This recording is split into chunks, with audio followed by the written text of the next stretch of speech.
The week that led to Easter. The story of Holy Week. Matthew 21, 1 through 28. 10. Mark 11, 1 through 16, 8. Luke 19, 29 through 24, 12. And John 12, 12 through 20, 10 for children. Written by Joanne Larrison. Illustrated by Jenny Williams. Hosanna! Sing to Christ the King! Crowds shouted as he came. They had heard the many stories, how he healed the sick and lame. Jerusalem was crowded. The Passover had begun, a time to remember Egypt and to have a little fun.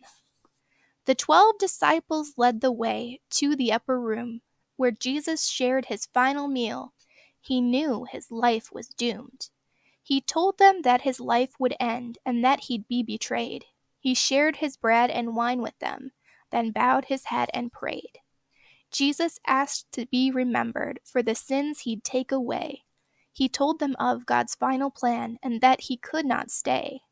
Then he prayed to God to guide him, to give strength along the way, for he understood the suffering and the price that he must pay. The leaders and the guards were waiting to take him away from town. They would nail him to a wooden cross, place on his head a thorny crown. They had turned the crowd against him, said, "He is not God's son to fear." And the crowd yelled, "Crucify him." Jesus did not shed a tear. The sky turned black and thunder rolled. Jesus said his final words.